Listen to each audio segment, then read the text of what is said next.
Now, at first glance, you might think it's a draft script for the political satire, the thick of it. But in another case of life imitating art, the government is reportedly considering launching a campaign deriding Britain as a place to come and work. The aim now is to put off the potential mass immigration of thousands of Romanians and Bulgarians who would be entitled to come to work in the UK later this year. But no one seems to know just how many will come. And in fact, the Romanian ambassador told Channel 4 News his government hasn't even been asked by the British government for any figures. Paraic O'Brien reports. Marea Britanie poate părea distractiv, dar nu este.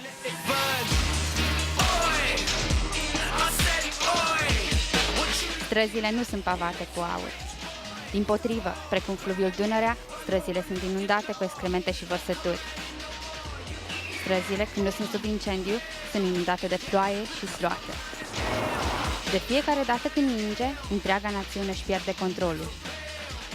Poate părea distractiv, dar nu este.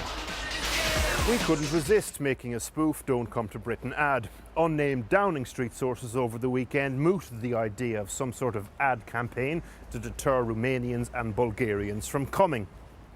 Lucio Kepa Ogluma is, I'm reliably informed, Romanian. For take that with a pinch of salt.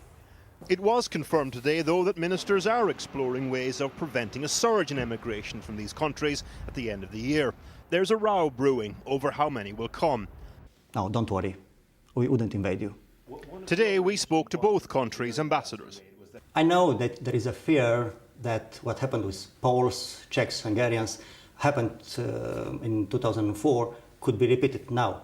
But when Poland joined the European Union, there were only 3 countries open to the labour market. Whereas now, 7 years after Romania and Bulgaria have joined the European Union, there are all the remaining 25 countries open. So it'll be dissipated across all of those countries? And again, in 7 years, those who wanted to go and work abroad already did it. They didn't wait for Britain to leave restrictions. It is your job to talk this down, though, isn't it? No, my job is to be honest and to be credible. In truth, no one knows how many will come. Hasn't stopped some, though. Migration Watch is warning that as many as 250,000 could arrive here over 5 years. Recently, Eric Pickles was also asked. I've seen figures. I wasn't confident in those figures. I've asked for a further explanation, and when I've got that explanation and when I feel confident about the figures, I'll talk about the figures. So the minister has seen figures, but what figures? Today we asked both ambassadors whether the government has asked them for projections.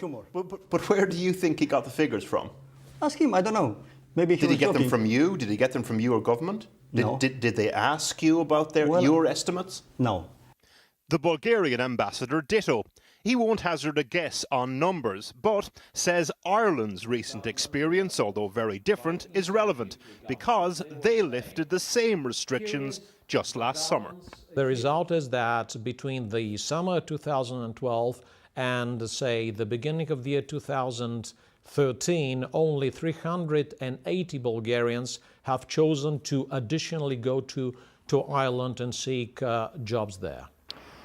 While we're here, any thoughts on a TV ad campaign deterring Romanians? Saying to foreigners, don't come, it's rubbish, or the weather is awful, sounds hilarious to me. Time for a commercial break. Tineretul României, ascultați-mă! Când tinerii britanici nu se comportă brutal, ei sunt folosiți în sportul național numit Kick the Boy. Britain poate părea distractiv, dar nu este. Paraic O'Brien reporting. Still to come tonight, praise for Hillary Clinton as she steps out of the political limelight for now. What will her legacy be?